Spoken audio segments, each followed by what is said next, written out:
आता होत आले यापुढे ते ना कधी होणे. आता होत आले यापुढे ते ना कधी होणे. आता तरी मिळून सर्व बोला. आता तरी मिळून सर्व बोला ना ऐसे ना पुन्हा होणे. हताशा होत आले यापुढे ते ना कधी होणे. मी तर या घराची गुलाम झाले, गुलाम. मनात असो किंवा नसो काम तर करावंच लागतं. आता मी हात झटकले तर सर्वांना उपाशी राहावं लागेल. पण माझी किंमतच नाहीये. मी तर हात सुद्धा लावला नसता, पण आत्याबाईंसाठी म्हणून करावं लागतंय. शांती वहिनी, वहिनी ते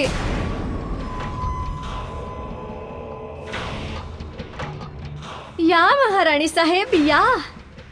अगं तू इथे येण्याचे कष्ट का घेतलेस? हे काय बोलताय तुम्ही? मग तू काय विचार केला होतास? मी काय तुझी आरती ओवाळेन? वहिनी, मी असं कुठे बोलले की माझी आरती ओवाळा. कमीत कमी व्यवस्थित बोला तरी. जर अजाणतेपणी माझ्या हातून काही चूक झाली असेल तर मी तुमची माफी मागते. देव सुद्धा तुझी चूक क्षमा करणार नाहीये. देव माफ करेल की नाही कुणास ठाऊक, पण तुम्ही तर माझ्यापेक्षा नात्याने मोठ्या आहात. आपल्याला इथून पुढे एकत्रच राहायचे. जर आपल्या नातेसंबंधात अशीच कटू जरा थांब. तुला कोणी सांगितलं की मी तुझ्या सोबत राहीन? तू जावा जावांच्या नात्याबद्दल तर बोलत नाहीयेस ना? तर ऐक, असं कधीच होणार नाही. जशी तुमची इच्छा वहिनी. मी काय बोलू मला कळत नाही. मी तर एवढंच विचारायला आले होते, तुम्ही काही नाश्ता बनवलाय का? अरे अरे अरे अरे अरे, तू इथे येण्याचे कष्ट का घेतलेस? तू रूम मध्ये बसून फक्त बेल वाजवायची होतीस. मी स्वतः धावत आले असते. वहिनी, हे असं काही बोलून तुम्ही माझी चेष्टा करताय. अगं चेष्टेचा विषय मी झाले. बस कोणीही येतो आणि मला अपमानित करून निघून जातो. असं काही नाही वहिनी, तुमचा गैरसमज होतो. आता मला शब्दांच्या जाळ्यात अडकू नकोस. हीच तर जगाची रीत आहे की नवीन आल्यावर लोक जुन्याला विसरून जातात. वहिनी, वहिनी? अगं कोणती वहिनी? कोणाची वहिनी? मोलकरीण, गुलाम आणि काय बोलतात ते दासी अशी हाक मार मला. तुझ्यासाठी मी हेच आहे ना? वहिनी, हे काय बोलताय तुम्ही? अगं सांगितली ना, इतकी नावं सांगितली. हव्या त्या नावाने हाक मार, नाही तर आणखी नवीन नाव दे. वहिनी, माझी एवढीच तुम्हाला विनंती आहे, तुम्ही मला एवढंच सांगा की नाश्ता झालाय की नाही. एक मिनिट, हे विचारण्याचा तुला काय अधिकार आहे ग?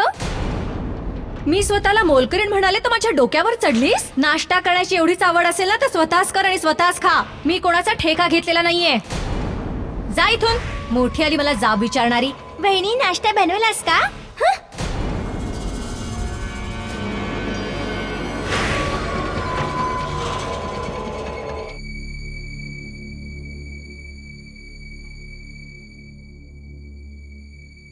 भारती, तू तर नाश्ता आणायला गेली होतीस ना?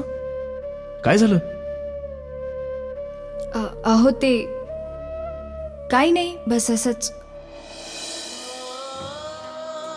शांती वहिनी तिथे काम करत होती तर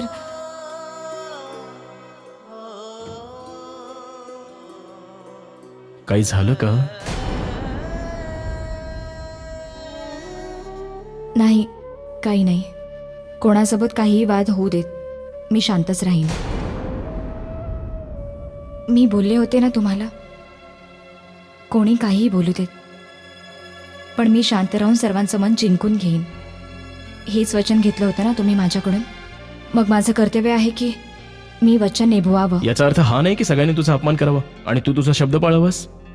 मला काहीच समजत नाहीये काय योग्य आहे आणि काय अयोग्य. भारती, मी नात्यांचा मान ठेवतोय म्हणून गप्प आहे. आपल्यामुळे काही वाद व्हावेत असं मला नाही वाटत. पण ज्या दिवशी डोक्यावरून पाणी जाईल ना, त्या दिवशी मी गप्प नाही राहणार. अरे तुम्ही एवढे का रागावताय? जे बोलायचं होतं ते त्या बोलल्या आणि मी शांतपणे सर्व ऐकून घेतलं. मला त्यांच्याशी वाद घालायचा नव्हता. पण ती बोलली तरी काय? काय बोलणार? बोलू लागले की मी तुझी नोकर नाहीये, जर तुला खायचं असेल तर स्वतः बनव. मी सर्वांचा ठेका नाही घेतलाय, असंच तिची काहीतरी. मानसिक अवस्था ठीक नाहीये ही गोष्ट माहितीच आहे. म्हणजे याचा अर्थ तिने काही बोलावं. मी बोलून घेतो तिच्याशी. जाऊ द्या ना विजय, काय बोलणार? कदाचित मला बघून त्यांना सतत ह्या गोष्टीची जाणीव होत असेल की त्यांचा नवरा माझ्यामुळे तुरुंगात गेलाय. मी तोपर्यंत शांतच राहणार आहे विजय, जोपर्यंत त्यांना या गोष्टीची जाणीव होत नाही की विकी दादा माझ्यामुळे तुरुंगात गेले नाहीत. पण भारती, तरी सुद्धा मी तिच्याशी बोलून घेतो. हं? हो पण थोडं.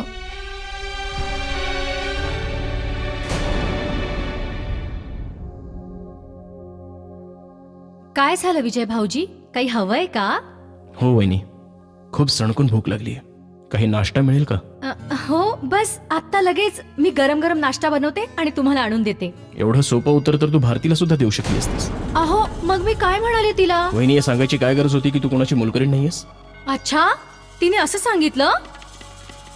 अरे देवा रे देवा, ही भारती तर खूपच चतुर निघाली. बघितलं तुम्ही, आल्याबरोबर आपल्या दोघांमध्ये भांडणं लावायला सुरुवात केली. अहो, मी असं काही बोललेच नाही ज्यामुळे तिचा अपमान होईल. वहिनी, भारती उगाच तर नाही रडत आहे ना?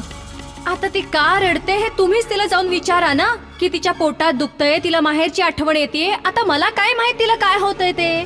वहिनी, माझी तुला एक विनंती आहे की यापुढे तुला काही बोलायचं असेल ना तर तू डायरेक्ट मला बोलत जा, भारतीला नको. पण भाऊजी, मी भारतीला काही म्हणालेच नाही. मी एवढंच म्हणाले की थोडासा वेळ लागेल. आता तुम्हीच सांगा, मी यात काय चुकीचं बोलले? वहिनी, तुझा त्रास मी समजू शकतो, पण याचा अर्थ असा होत नाही ना की आपण सतत एकमेकांना अपमानित करत राहू.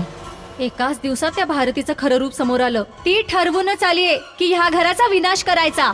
एक मिनिट वहिनी, तू गैरसमज करून घेतेस. असा विचार नको करूस. आता माझं बोलणं कोणाच्याच लक्षात येत नाहीये, पण एक गोष्ट लक्षात ठेवा, जेव्हा तुम्ही या घराचा पूर्ण विनाश बघाल ना, तेव्हा माझं बोलणं आठवेल. हा, जर तुला असं वाटत असेल तर मी तुझ्या विचारांना नाही बदलू शकत. थांबा विजय भाऊजी, मी तुम्हाला सांगून ठेवते, या घरची मोठी सून असल्यामुळे तुम्हाला सावध करणं माझं कर्तव्य आहे. म्हणूनच सांगते की तुम्ही जिला घरात आणलंय ना, ती बायको नाही, बॉम्ब आहे, बॉम्ब, ज्याचा एक दिवस स्फोट होईल आणि पूर्ण घर स्वाहा होईल. वहिनी, तुझ्या सल्ल्याबद्दल तुझे खूप खूप आभार. आता मी तुला एक सल्ला देतो, तू स्वतःला बदल. माझ्यासाठी नाही, भारतीसाठीही नाही, या घरासाठी पण नाही, तुझ्या स्वतःसाठी प्लीज.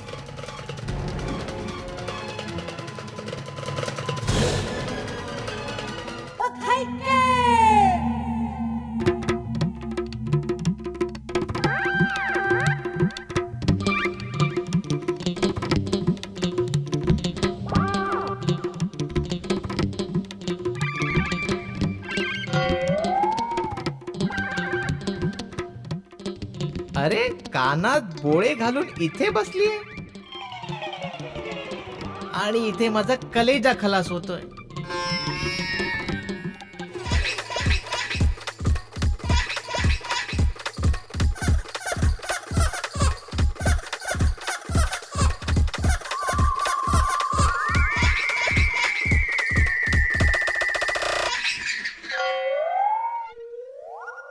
लल्लन,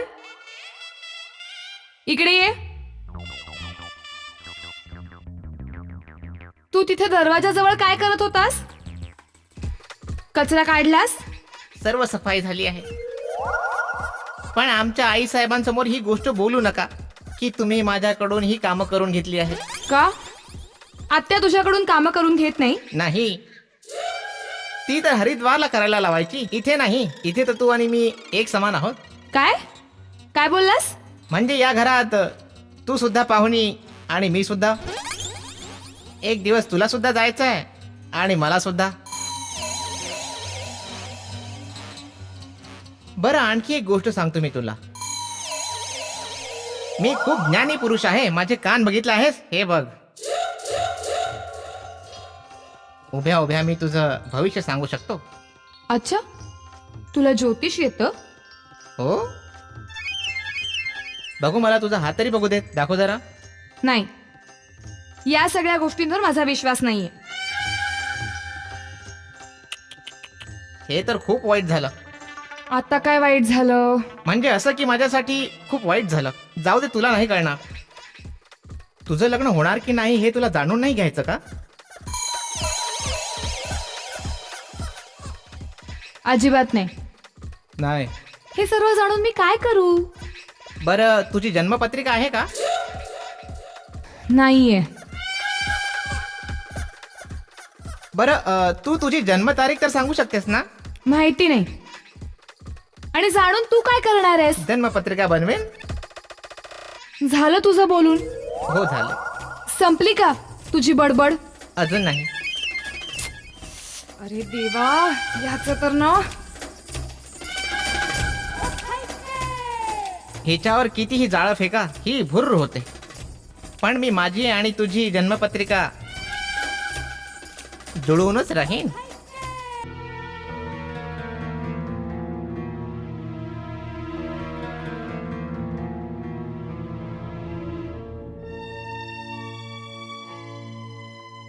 काय झालं? वहिनीसोबत काही भांडण झालं? हे बघा विजय, मी मगासपासून हाच विचार करत होते की मी आत्ताच या घरात आले. तुमचे बाबा स्वतः आपल्याला घेऊन आले. आणि जर घरातल्या लोकांची माझ्यासोबत अशीच वागणूक राहिली तर किती दिवस असं चालणार? भारती, मी आता शांती वहिनीलाच भेटून आलोय. तुला त्यांचं बोलणं मनाला लावून घ्यायची अजिबात गरज नाहीये. मला वाटतं की विकी दादामुळे तिचं मानसिक संतुलन ढासळलंय. मान्य करते, जर विकी दादाच्या प्रकरणामुळे त्या अशा रिॲक्ट करत असतील तर. पण आपल्याला इथेच राहायचंय, दिवसभर एकमेकांसमोर यायचंय. प्रकरण अजून चिघळलं तर. नाही, तू योग्य बोलतेस. पण भारती, आपण सर्व मिळून तिला समजावण्याचा प्रयत्न करूया. आणि ज्या दिवशी तिच्या लक्षात येईल ना, तिचा तुझ्याबद्दलचा दृष्टिकोन एकदम बदलून जाईल. देव करो असंच होऊ दे. फक्त एक गोष्ट समजत नाहीये की अखेर माझा गुन्हा काय? मी कुठे चुकतेय? भारती, कोण तुला गुन्हेगार ठरवतंय? हे बघ, तू शांती वहिनीपेक्षा जास्त शिकलेली आहेस, समजूतदार आहेस. मलाही असंच वाटतंय की तू तिला माफ करावंस. विजय, हे मला चांगलंच माहिती आहे आणि त्यांच्या कोणत्याच बोलण्याचं मला वाईट नाही वाटत आहे. आम्हाला एकाच घरात राहायचंय. त्यांची वागणूक जर अशीच राहिली तर माहित नाही अजून मला किती दिवस टाळता येईल. उद्या असं नको व्हायला की. नाही, ती असं काहीच नाही करणार भारती. ती मनाने खूपच चांगली आहे. परिस्थितीमुळे तिच्यात असा बदल झालाय. खरं सांगायचं तर मी सुद्धा सर्व जुन्या गोष्टी विसरून गेले. मी या घरात सून बनून आले आणि मला हे नाही आवडणार की मला पुन्हा त्याच तराजूने तोललं जावं. हो, मी तुझ्या सोबत आहे. तुला कोणत्याच गोष्टीची काळजी करण्याची काहीच गरज नाहीये भारती. तू या घराची सून बनून आलीयस. सर्वांचं मन जिंकून घे. विजय, मी माझ्याकडून पूर्ण प्रयत्न करेन. उद्या सकाळी मला पंचायतीच्या कामासाठी बाहेर जायचंय. थोडं लवकर उठावं लागेल. उद्याची तयारी पण करायची आहे. भारती, मला असं वाटतंय की तू काही दिवस पंचायतीत नाही जावंस. ते काय की घरात सगळे आहेत, आत्या आहे आणि त्या सर्वांना असं वाटेल की बघा, नवपरिणीत वधू आली आहे आणि लगेच कामावर पण गेली. मला काय बोलायचं तुझ्या लक्षात येतंय ना? हो, बरोबर कळतंय. अजून काही आज्ञा आहे साहेब? सध्या एवढंच.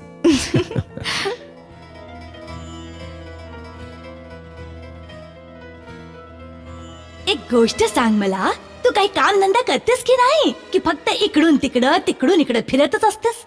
आत्या, ते काय आहे ना, मी हॉस्टेलमध्ये होते त्यामुळे काम करायची अजिबात सवय नाहीये. पण काय आहे ना की हॉस्टेल नाही, हे घर हाय, घर. आणि सर्वात महत्वाची गोष्ट ही की हे तुझ्या बहिणीचं सासर हाय, मोठी बहीण. खूपच नाजूक नातं असतं ना. राईट, ऍब्सोल्युटली राईट आत्या. तर सगळ्यात आधी आशीर्वाद. अरे अरे अरे, लांब लांब लांब लांब लांब. कसला आशीर्वाद? काय परीक्षा बिरीक्षा दिली आहेस की काय? नाही, हे तर तुम्ही बोललात ना, यु नो, बहिणीचं सासर. तुझी ही गोष्ट माझ्या काय लक्षात नाही येत बघ. अगं ते तर हायच, हेच तर हाय शांतीचं सासर. याच्यात सांगण्यासारखी कोणती गोष्ट हाय? खरं सांगू आत्या, खरं तर तुम्ही जेव्हा आला होतात ना, तेव्हा मला वाटलं होतं की तुम्ही वाईट साईड बोलून माझ्या बहिणीला या घरातून काढून टाकाल म्हणून. अगं ज्याने गुन्हा केला हाय, शिक्षा तर त्याला मिळणारच. आता शांतीनं काय केलं हाय? हा, पण मला एक सांग, तुझ्या मनात हाय तरी काय? कशाबद्दल? अगं इथं राहण्याच्या बाबतीत विचारते. किती दिवस राहणार आहेस तू? आता बघा, जोपर्यंत माझ्या बहिणीची या संकटातून सुटका होत नाही तोपर्यंत तर राहावंच लागेल ना, हो की नाही? आणि त्याच्यानंतरच काही. अगं जरा स्पष्ट सांग, तू तुझ्या भविष्याचा काय विचार केला आहेस? आत्या, माझं तर फक्त एकच स्वप्न आहे, भारतीने लवकरात लवकर विजयाच्या आयुष्यातून निघून जावं, म्हणजे मला विजय सोबत लग्न करता येईल. हे माझ्या पंढरीराया. आणि असं वचन तुमचे दादाश्री म्हणजेच माझ्या काकांनी मला आधीच दिलंय. मी तर फक्त त्या क्षणाची वाट पाहतेय आत्याबाई.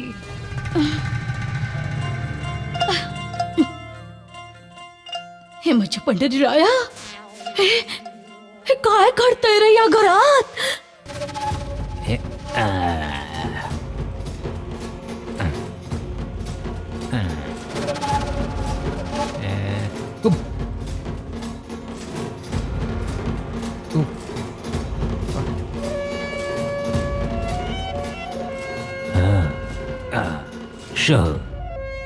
आता बोल बच्चू. हे काय दादा, सवताच जिंकतोयस आणि सवताच हारतोय. अरे आता काय करू, आमच्या आयुष्यात तर नेहमी असंच होत आलंय, पण आम्ही कधी डाव हरलो नाही लल्लो. ही गोष्ट लक्षात ठेव. मग मी कुठं बोलते आहे की तू हारणार आहेस म्हणून? अरे मी तर तू एकटा खेळत होतास म्हणून सहज बोलले की सर्व काही एकटाच करणार आहेस. आम्हाला तर एकटं पाडलं गेलंय ना, नाहीतर आम्ही कधी एकटे होतो. विकी अगदी पार्टनर सारखा आमच्या सोबत करायचा. आम्ही दोघे बाप लेक ठाण मांडून बसायचो. हो दादा, विकी तुझा अगदी उजवा हात होता. अगं उजवा पण आणि डावा पण, सगळंच. म्हणून तर आमचा शब्द कधी टाळत नसायचा. एकदा त्याला काही सांगितलं की ती काळ्या दगडावरची रेघ असायची. एका आज्ञाधारी मुलाला मी नाही वाचवू शकलो. सर्व काही व्यवस्थित होईल, बस त्या पंढरीरायावर विश्वास ठेव. बरं मला एक सांग, तुला काय येडबीड लागला आहे की काय? का असं म्हणतेस? आता मी काय बोलू, मला तर वाटतंय की तुझ्या अकलेला नक्कीच काहीतरी झालंय. आमची अक्कल? हो, तू तर खूप बुद्धिमान आहेस. लहान बहीण असून सुद्धा नेहमी आम्हाला टोचून बोलत असते. मग काय करू, तू सर्व वेडवाकडं का करून ठेवतोस? अरे एक सुना आली हाय घरात, हा तिचं काय करायचं हे ठरलं नाही अजून, आणि दुसऱ्या सुनेला वचन सुद्धा देऊन मोकळा झालास. काय वेळ लागला का तुला? आम्ही कोणाला सून बनवण्याचं वचन दिलं? अरे हा, त्या ज्योतीने सांगितलं असेल तुला. वय तीनच. हा काय गडबड घोटाळा करतोयस? हा काय उपद्व्याप करून ठेवला आहेस? अरे एखाद्या पिक्चर बनवतोयस का? एक हिरो आणि दोन हिरोईन? काय फालतू बडबड करतेस? पिक्चर नाही बनवणार आहे. आपलं पिक्चर खराब होऊ नये म्हणून थोडी सावधगिरी बाळगतोय, कळलं? म्हणजे काय? अगं तू त्या ज्योतीला अजून नीट ओळखलं नाहीयेस. अगदी आपल्या बापावर गेली आहे आणि प्रीतीला भडकावत असते, म्हणून आम्हाला वाटलं की ती सगळा खेळ बिघडवून टाकेल. म्हणूनच आम्ही तिला आशेचं गाजर दाखवतो. अरे पण हे बघ लल्लो, काही डाव तर खेळावेच लागतात ना. आपला डाव उलटू नये म्हणून त्या भारतीला चारी बाजूनी कोंडीत पकडावं लागेल, कळलं? कधी कोणाचा बाण लक्ष भेद करेल काय सांगता येत. अरे ती काय बाण मारणार, तिची तर जीभच तलवारीसारखी चालत असते. अगं मग चालू देत ना बाई. ती आपल्या बहिणीच्या नादात माझ्याशी भांडू नये म्हणून तिचं तोंड बंद करण्यासाठी सतत गाजर दाखवत राहावं लागणार. योग्य वेळ साधून बोलायचं की तू या घराची सून होणार आहेस. मग बघ कशी खुश होऊन जाईल ती.